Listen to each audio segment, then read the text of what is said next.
All right, I think we're live. We're just going to wait a few more moments for a few others to join. So if you can sit tight and bear with us for a few minutes, that'd be great. We won't be too much longer, probably a minute or so. For those that are online already or have joined, please feel free to ask questions via the chat, which is on your right-hand side of your screen. Like I said, we'll give a few more people a few minutes just to join in again, and we'll kick off shortly.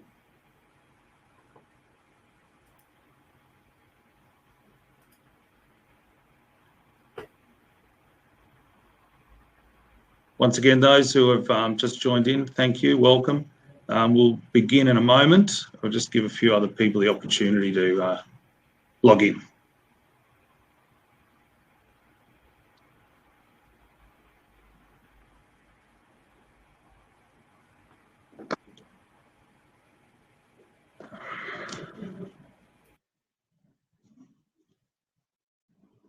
What do you say, Wes? Shall we begin?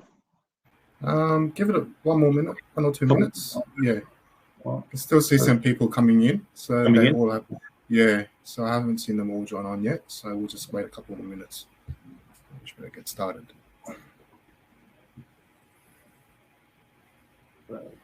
We are moments away. Those who have just joined, please feel free to ask questions via the chat on the right-hand side. If we run out of time or we can't answer your question then and there, we'll absolutely come back to you about it as well. So please keep it as interactive as you like.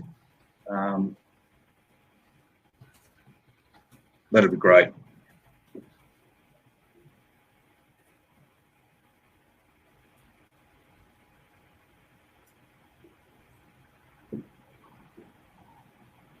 Wes, can you still see a few more people coming in? Yep, I think I can see, yep, still people coming in at the moment. So we'll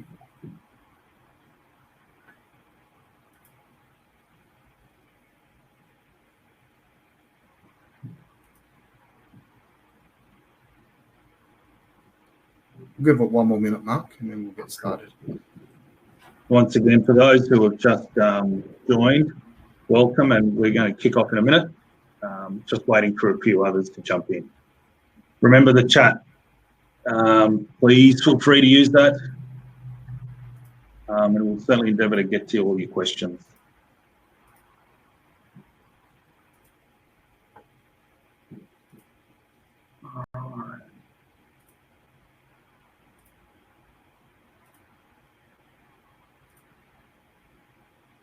All right. What do you say, Wes? Shall we begin? I can see. Yep.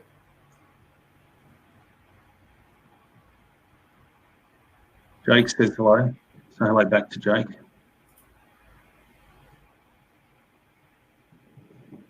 All right, let's begin.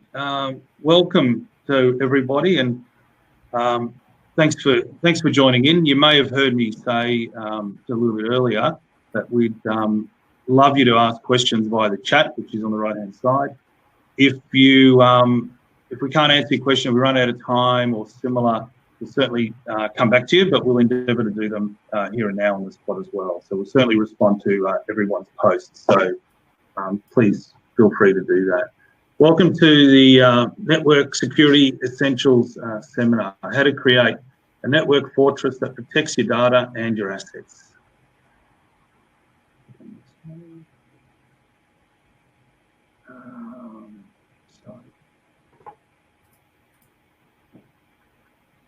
Well, the world is changing, and the world has changed. The last 2 years have seen significant changes to the way we work. And, guess what? We've coped, we've survived. But it's not without its challenges, though. As more and more people work from home, as hybrid environments become the new norm, and networks have grown, and our dependence on those networks has certainly grown too. The reliability and usability of our systems has become a real key factor towards business success. the risk and impact of potential security breaches has increased more than ever.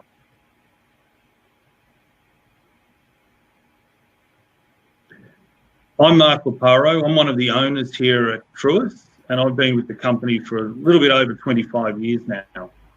With me, the smart guy, as you can also see on the bottom of your screen, is Wesley Wang. Wes is a security solutions architect with over 10 years experience in the industry, and we're really looking forward to hearing in detail from Wes very shortly too.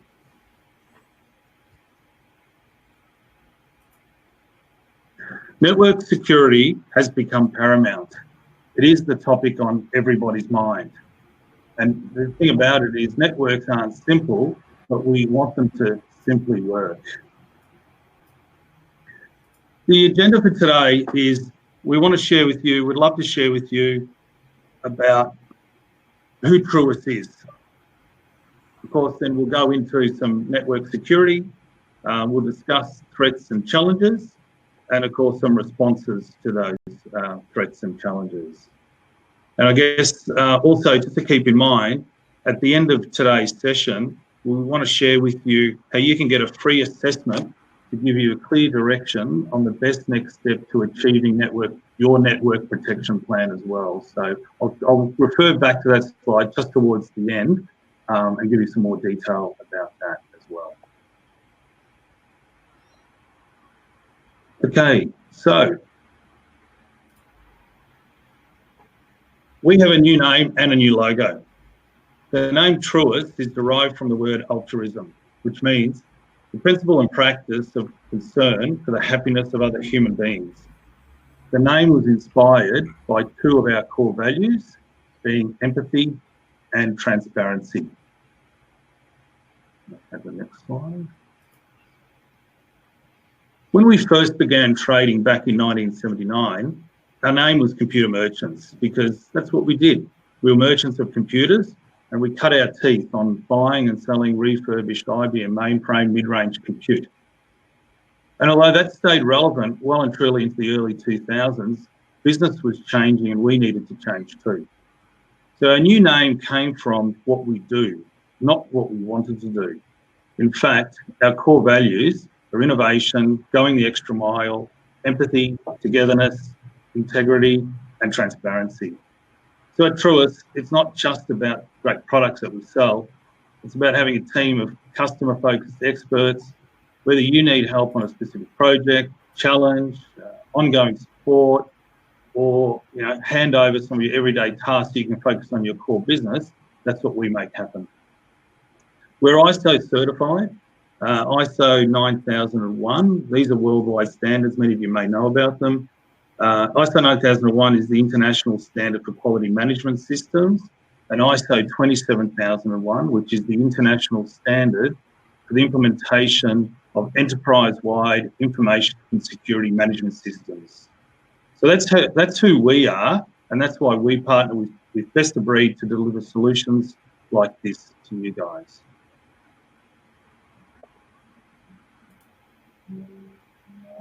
Threats and challenges. Well, let's face it, there's a bunch of them out there. Remote access, human error, lack of preparation, lack of visibility across your network, lack of endpoint protection. The list does go on and on.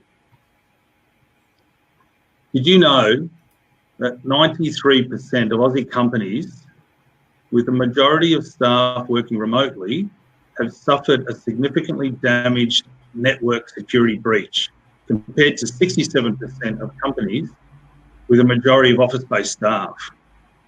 So at Truis and Fortinet can help you develop a network security for working remotely.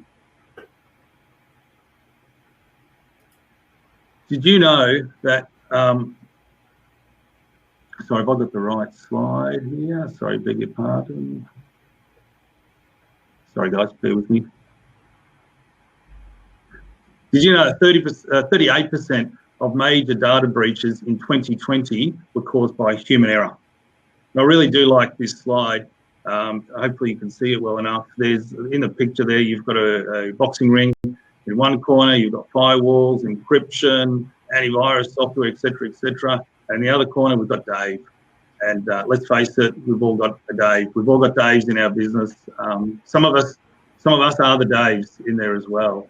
Knowledge is power. So educating your staff on what to look for when opening emails, clicking on links, etc., and increasing your security awareness will reduce the risk of a successful phishing attack.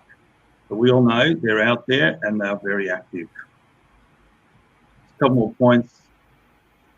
Did you know that only 14% of businesses that suffered a cyber attack had network defences in place, which really means 86% of businesses really aren't prepared? Do we have a network strategy?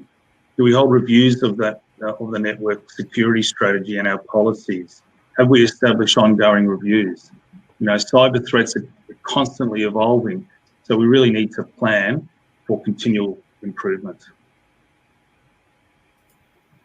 Wesley, am I coming out loud and clear? Is that okay? Yes. Yeah. Right. Did you know the most Googled cybersecurity terms and phrases are how to set up a secure network? Is my network secure? And how do I know my network is secure? So, much like the previous slide, if knowledge is power, then ignorance really is powerlessness. As networks have become larger and more complex, our understanding and visibility of them really decreases. Are you actively monitoring your network? Consider using security tools and monitoring systems like Fortinet to build a strong defense for yourselves. And did you know that the endpoint was the source of 70% of successful data breaches? So as businesses grow, so do our number of endpoints. This means you have more and more potential data breaches.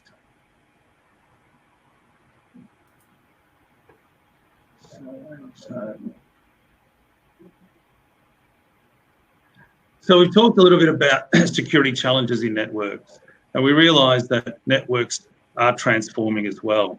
So at this point, I'd like to bring in Wes into the conversation to discuss how we can bring security and network challenges together. So Wes, over to you. Thank you, Mark. Appreciate the intro there. So I liked some of the stats that Mark had brought up in the previous slides. Particularly the one where Google and your search engine results. Typically, those results are because something has happened within organisations, and people are looking to try and reduce their risks out there. In one of the other slides, where Mark mentioned about Dave as well. So, unfortunately, humans are always the last point of resort and always the weakest point in terms of entry. So, from a cybersecurity standpoint, one of the things that you need to consider and look at is how do you educate your users to be aware of the security risks that are involved as well. There's no point trying to tell them off, hey, you've done something wrong and this and that, but it's an education process and a journey as well to try and understand what those risks are, in terms of what's happening out there. Now, hackers are getting much more smarter these days as well, rather than, say, the old days where we got blasted with a lot of spam emails. It was pretty easy to pick up. A lot of it now, the targets are targeted. So pretty much the hackers now they'll do the research. They'll look on your LinkedIn profile. They'll look on your Facebook profile. Social media is a very good source of providing that information of who you are, who you work with.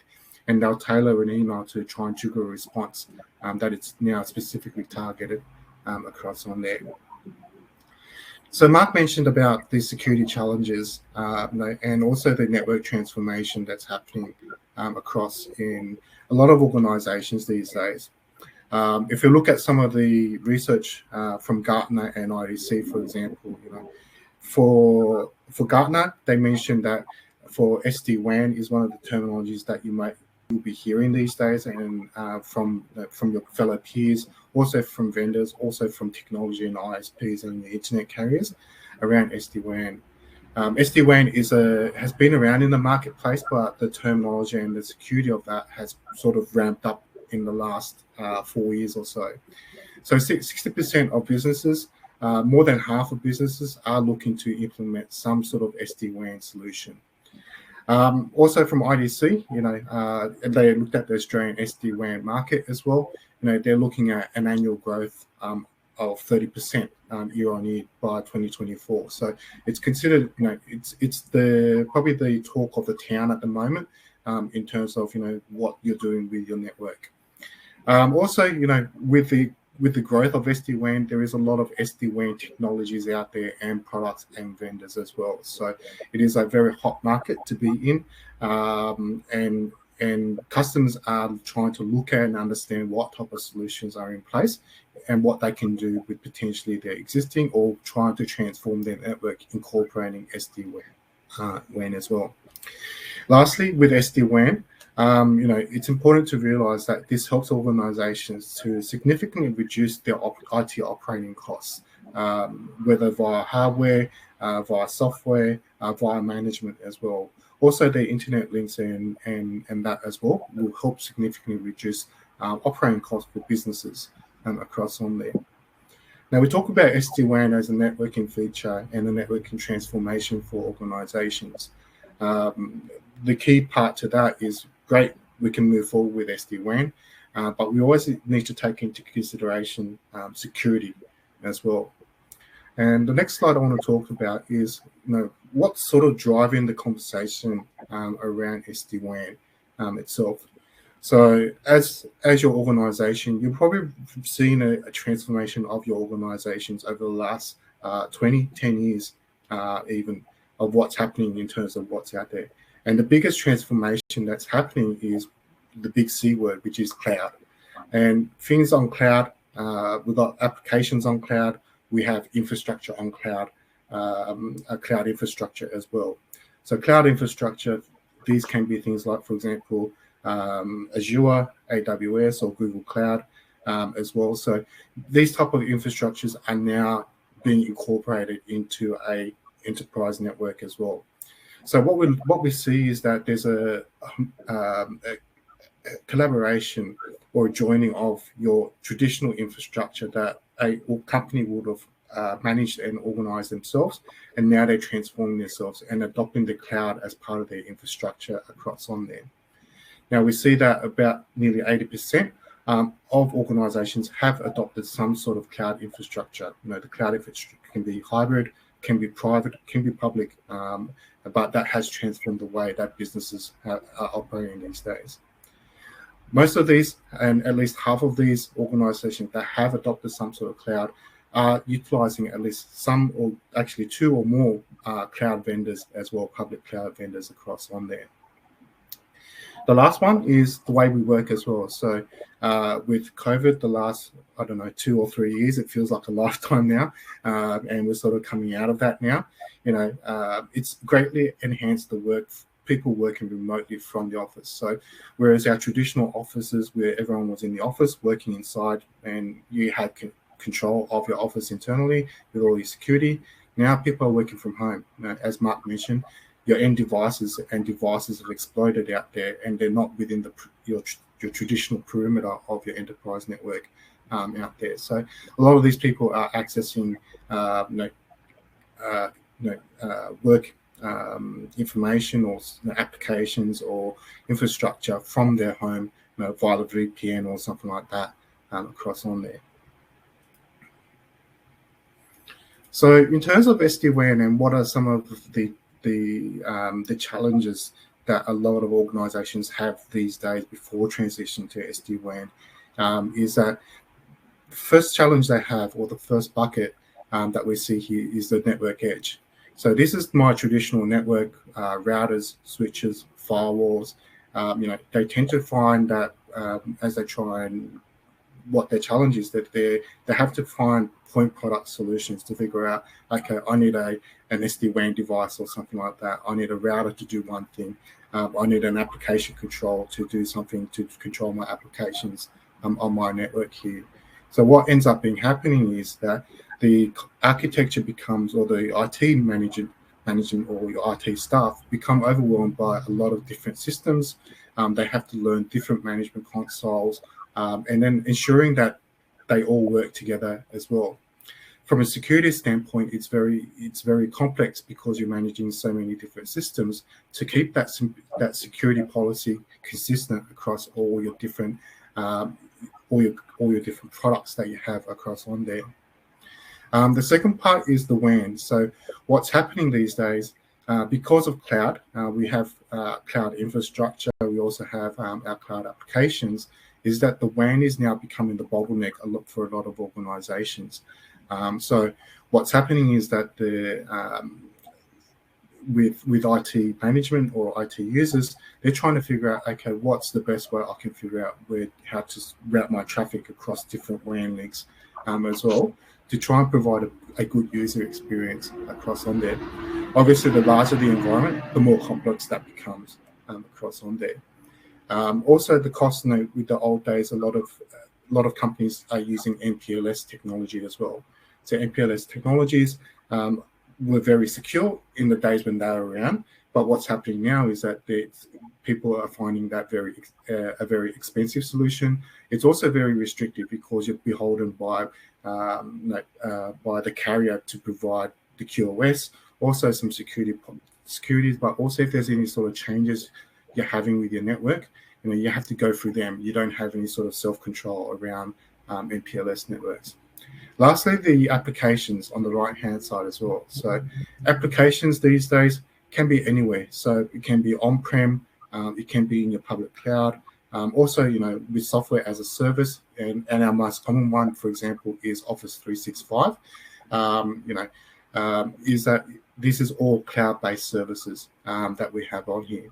So whereas traditionally, we have these applications running, how does an organization look to provide a good quality of experience with their applications? So, if the WAN link is, for example, being oversubscribed or someone's downloading a lot of data and it's choking up the WAN link, how do we ensure that, these applications are running out and are connected? But also with applications, we also have to take into consideration the security of these applications as well.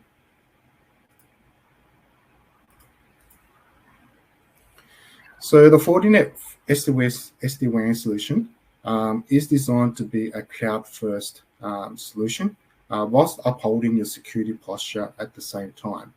Over here, we have the Fortinet Security Fabric Management Center. What this allows organizations to do is to have a consistent approach to their security policies by central management of the policies. Also allows you to gain visibility of what's happening, and it's always important to understand with what's happening on your network and across your infrastructure on there. This does support our FortiGate firewalls, and the FortiGate firewalls do support basically any type of infrastructure. So whether it be a physical installation or a physical firewall, a virtual appliance, also a cloud-based appliance as well. So the FortiGate firewalls can accommodate for basically all types of infrastructure that you have out there.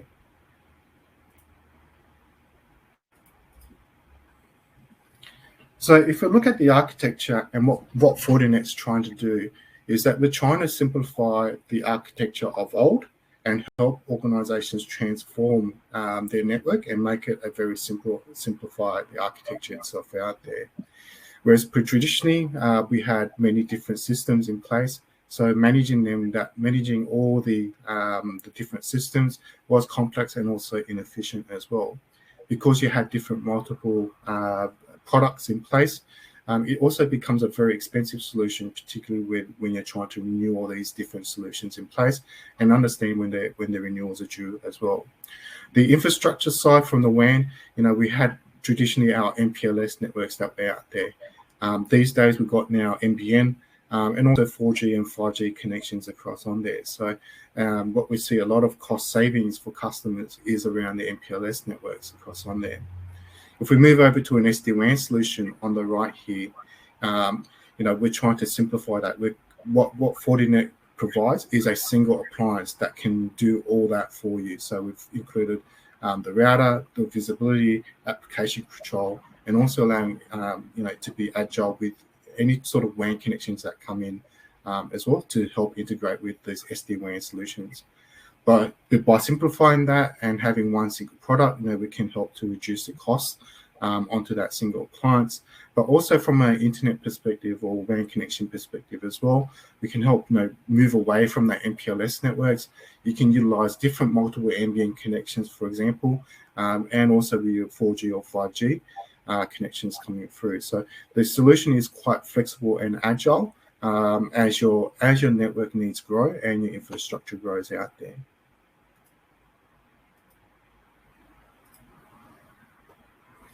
So one of the use cases I want to just talk about here from SD-WAN. So I have talked about SD-WAN for the last 10 minutes or so.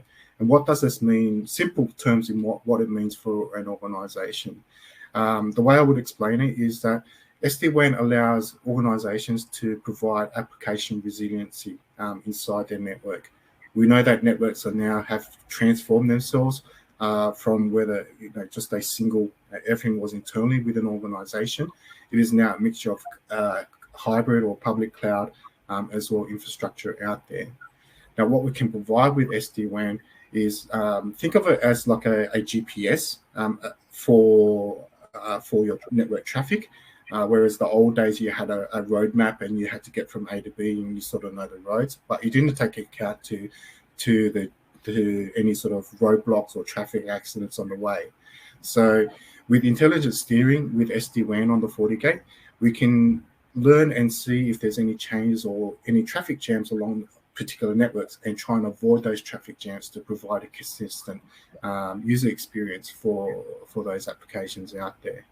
Also, making and ensuring that we have continual utilizing multiple WAN links is that we can provide continual support and connectivity to the applications that you have out there.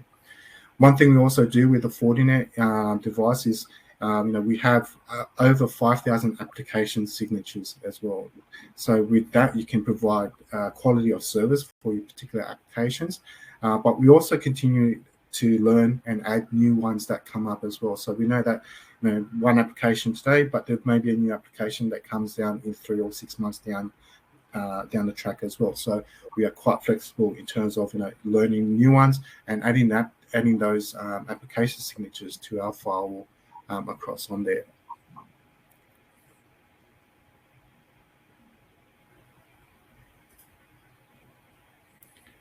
So I just wanted to quickly talk about a recent case study that Fortinet had won.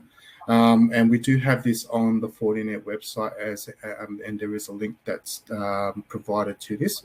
And this is a company called Kennard's Hire. So they're a storage company. They have over 180 different branches across Australia and New Zealand.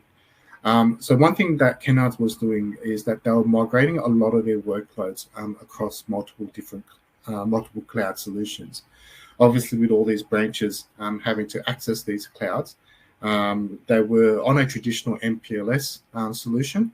But what they found was it was very expensive, but also quite inflexible in terms of what Kennard's wanted to achieve, and they felt that reliance with the provider was hindering their business evolution moving forward across on there. So what Kennard's decided to do is that they decided to shift the branch locations directly towards the internet connectivity via SD-WAN, so that each of the branches can then access all their application and data directly to the cloud, rather than have to go through the head office.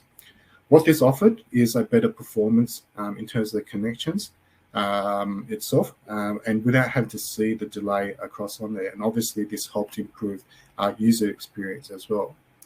So what we were able to do as was consolidate and simplify the security at the branches as well. So by providing a consistent approach to all the security policies across all the branches, it was providing a fast and reliable and efficient and secure connectivity between the branches and the clouds as well. Because we were able to centrally push out the policies or get them set up as well, they were able to roll out over 180 branches in the space of 8 weeks. So what this allowed Kennard's to do was free up their engineers' time, where they predicted the project was a 6 month to 1 year project across all the branches itself there.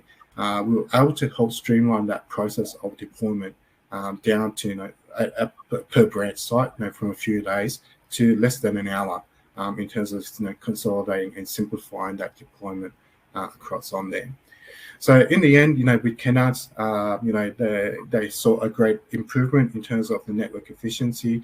Also improved the morale of the users as well, because they weren't faced with consistent outages or things just being very slow on the network across on there. So overall, it's a very good case study in terms of SD-WAN and how it's transformed the business to be more agile and move forward in terms of what they're doing there.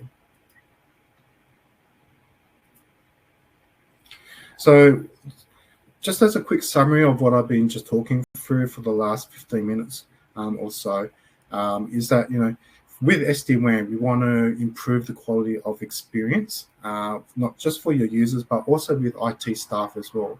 And how do we do this? Is that we ensure that applications are available, and we also improve the user experience as well out there. Secondly, we help accelerate the network and security convergence as well. And how do we do this? Is that by providing you the ability to approach, give consistent security policies across all your branches, is a very, very easy way to move your organizations forward. Also, future-proof your branches as well for any new further future technologies that may come along across on there. The last one is that we're trying to provide efficient operations across your WAN and cloud edges as well. So how do we do this? Is that we can provide a very scalable and easy centralized management platform and visibility and analytics as well, to understand with what's going on across your infrastructure and how that is working with your environment out there. So, if these are, if I say, these as a quick thing, as a takeaway, these are the three quick things that SD-WAN can help organizations transform their WAN, also moving step with their security as well on there. So what I will do is I'll pass it over to Mark, who will talk about how Truis can help in terms of helping organizations with an assessment to understand with what's happening in your environments and provide a path in moving forward and taking that journey together as well. Awesome. Thanks, Wes.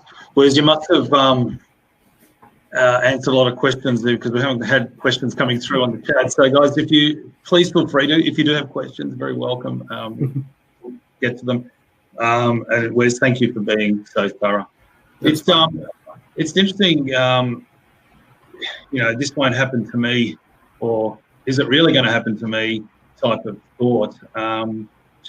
Before we kick on, we here deal mostly around Australia, New Zealand, Papua New Guinea, Fiji, the Pacific Islands, which is our territory. And we've got thousands of customers that we work with in these spaces. We had recently quite a decent sized Australian business, offices around the country and in the islands. They've got some manufacturing in China as well, and some offices scattered around the world.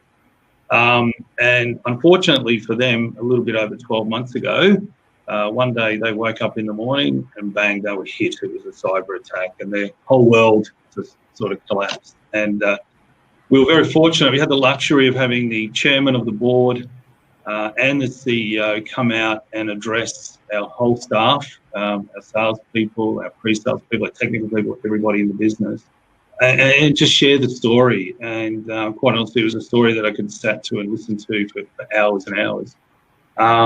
And it was the messages that came out of there were, you don't know what you don't know. Educate yourself. Test, retest. And something quite interesting too, this came from the chairman, she said you can't take it personally. And she struggled with that whole concept for a while, because she felt that it was a personal attack. Why are these people going after me and my business? I'm not that significant, am I? And all the emotion that went through it. And look, they survived. They certainly did. But it wasn't without its pain, and it wasn't without their challenges. And they are still, like I said, over 12 months on, still recovering from this. one of the things that also came out in my mind was, they referred to themselves as saying, we've got a bloody good IT department too. It wasn't something that they skimped on necessarily, and they're quite active. But once again, it boiled down to we don't know what we don't know. They're both a little bit excited in some capacity in that both of them, and a lot of people within the whole business, have a new vocabulary at the moment, words that they didn't know exist, and so on. So it was quite interesting to listen to them, and they're very willing to share their stories in an education process. And I'm sure if you speak to any of the staff at Truis, I think you'll find that they got a lot out of it as well. So it's just interesting when you think this stuff won't really happen to me, but guess what? It's happening. And we might see the pointy end of that stick quite a bit. We've got a few clients at the moment, and one of them sort of starting from scratch. It's everything's gone. I've got to start from the beginning type of thing, and it's really hard, and it's really challenging to see them go through that pain, and you sort of wonder, what can I have done to help prevent some of that as well? So it does happen, and let's hope that it doesn't happen to us. But let's be aware and stay aware is probably the message. So to move on to where, and thank you for Wes for your piece and your handover. We've really discussed some of the challenges that we all face, and we discussed the way that we can deal with some of these challenges. And where we now fit into our role here at Truis is to work with you collaboratively to remove some of this complexity and get you on that journey, on that path, to make sure that you do know what you're doing, you are educated enough, and you've got that education at your fingertips. So to that point, sorry, let's get to the next slide. So you should see, and I mentioned this right at the beginning, that we do have an offer here for those who have joined, and thank you for joining again, which is a free cyber threat assessment. And that's obviously as part of your attendance here today. So on your screen right now, you should see a slide with a link to it. So simply click on that link and register yourselves. What will happen from there, we'll be in touch with you. One of our guys will be in touch with you and really start to work through the next steps of your particular scenario and help to start to develop a solution that best fits you. So we're very welcome to do that right now. Jump on and do it. For those of you who can't or want to think about it or come back and so on, you're very welcome to do that as well. Because as part of this, the offering, we will follow each and every one of you up. We'll present you this slide deck and a recording of everything, and you'll be able to register later on as well. So you don't necessarily have to do it now, but if you'd love to, we'd love you to as well. So please do. Okay. And that pretty much brings us to the end. So we finished a little bit early. So I hope that's okay with everybody. If there aren't any questions or anything else, I guess I'd like to say thank you for joining us this afternoon. A big thank you to Wes for your insights and, of course, Fortinet. And we're looking forward to continuing the conversation with you. So we'll keep the line open for a little bit. So if there are questions or if people want to come through with any questions or whatever, failing that, we're happy to call it a wrap. So thank you very much, everyone, and enjoy the rest of your day. So I think we have a question there from Hayden. Yeah, that's come up. So what does the future look like for networks with most companies opting for a work from home strategy? So the way I see the future, it is probably we're almost here already with work from home, and a lot of organisations are now taking into consideration whether we take a hybrid approach to work, where people work home a couple of days and they work in office a couple of days during the week, and balance that out. In terms of the networks, the way I see it is that the networks, they're going to be wherever you are. That's the whole notion of, okay, this is my enterprise or my business network that's encapsulated here. That boundary is gone essentially, and it's now everything's out there. Is the way I see it. So the way to approach the security of that is going to be delicate, in terms of how I approach the security from a person working from home, because now the border has extended across the internet to wherever their home is, into my corporate network and into the cloud that way. So it's a bit of a, the way I see it, there's a lot of, it's part education as well, because users are users, as Mark mentioned. If they're going to be, if the email looks smart enough, and I have seen emails myself as well, that you sit there and think about, is this actually a legitimate email? Because they becomes, they know how to use a spell checker. That's the first thing, and the second thing is they've done a bit of research on who you are as well, and they've sort of try and targeted you that way as well. So, first one, and I'd say, the users are users. They're always the weakest point that, unfortunately, you can't stop someone from clicking on a malicious link. You can't stop Dave, can you, Wes? You can't stop Dave. But if we can educate them, that's the first point of call, and then look at security as a layered approach as well. So there's no single point of solution in security that can say, okay, I've got this magic security product. It'll provide you all the security for wherever you are, wherever you are, whatever you're accessing as well. There's no single bullet for that. So I take it as a layered approach to security, and then looking at the different layers and how to mitigate your risk, essentially, in terms of your organizations and your networks moving there. SD-WAN is going to be part and parcel with that conversation moving forward with work from home, because it is now cloud and also your environments in your data center within your own networks as well. And what I see as well, there's another term called SASE, or Secure Access, Secure Edge.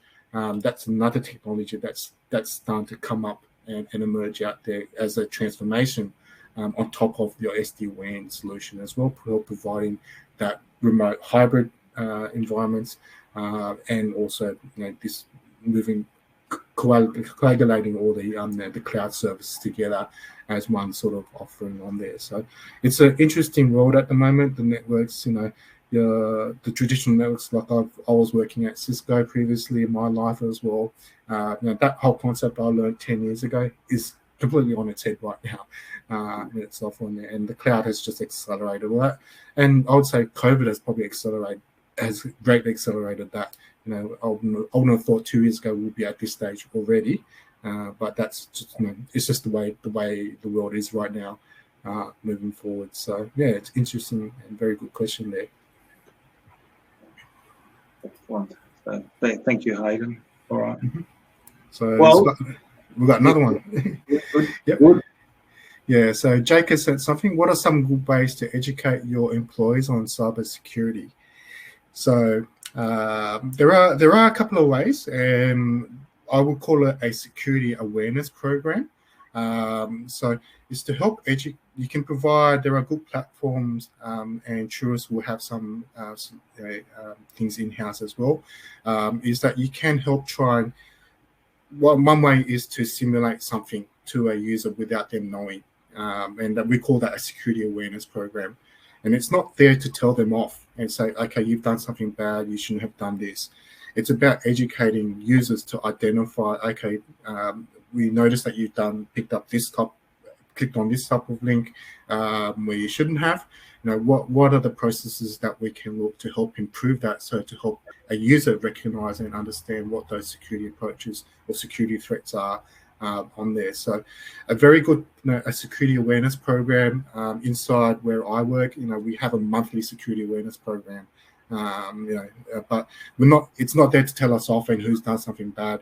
It's an education process for us to, who's clicked on what, understand why they've clicked on it, why it's got successful, and then educate and provide some feedback to the users. Hey, okay, next time we should look at this, or consider going through some online materials or courses that way to go through there. So it's educate. Unfortunately, education is the way to these users on there, and definitely look at something like a security awareness program, and you can talk to Truis and Mark and his team about what they could offer there. Hey, Wes, what are the biggest barriers you see for your customers around implementing a network security plan? Unfortunately, I would say there shouldn't be a barrier to it, because the way you said it as well, it's not a matter of if, it's a matter of when.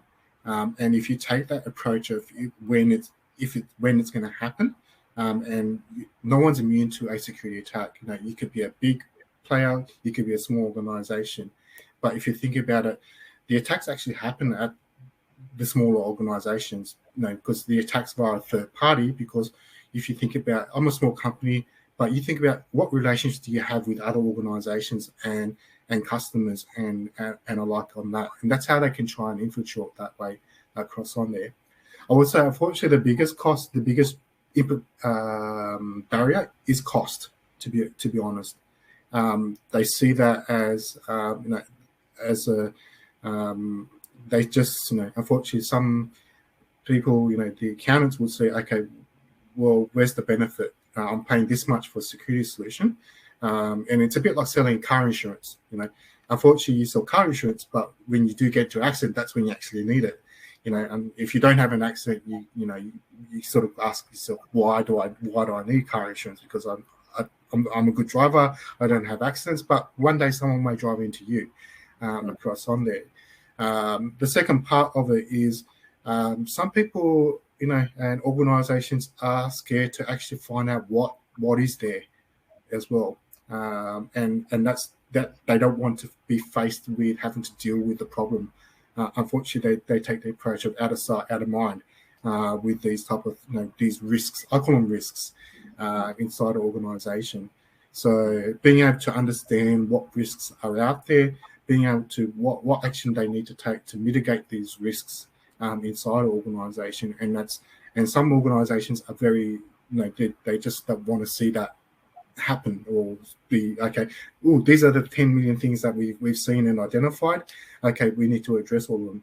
Well, I would say you don't have to do that. You can take a process, a priority approach in terms of what is actually critical to get addressed one by one across on there, because you may find one critical, for example, a vulnerability can address 10 or 15 other issues that you have in place or risks identified there. So yeah, it's a bit of it's a bit of both with I guess costs of security solutions, because they're not cheap, and it's a bit like selling insurance. That's unfortunately that's the way cyber security is, and helping you. And think about it, we're trying to mitigate and reduce your risks across on that. So, and then obviously the exposure that a company may, we found these out, but there are vulnerability or pen tests that happens for organizations, and it's becoming more prevalent because of compliance reasons as well. So you have to now address the compliance reasons to now become part of that to meet those requirements out there. So so probably it's a very subjective question, I guess, to a lot of people on there, but they're probably the two things that I see, that probably is the big, the barrier to it, because okay, where do I start? I've seen all these things. I don't want to know about it, but now you're showing me what do I do or things like that. And then, okay, then the money comes. What's the money and what's the cost to that?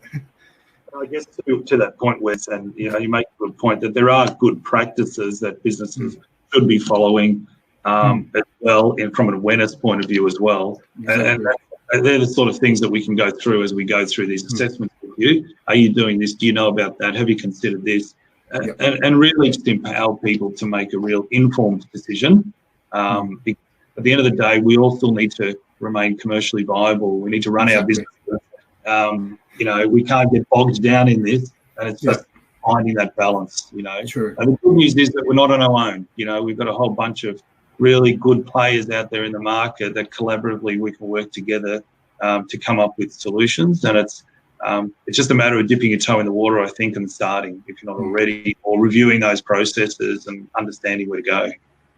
So, all right. Awesome. Well, I think, I'm looking at that chat, right. I think we're good. So if there's no other questions, again, thank you all very much for joining us. And we're looking forward to working with you and continuing the conversation one-on-one. Thanks, Mark. Thank you, everyone. Enjoy the rest of your day. Thanks, everyone.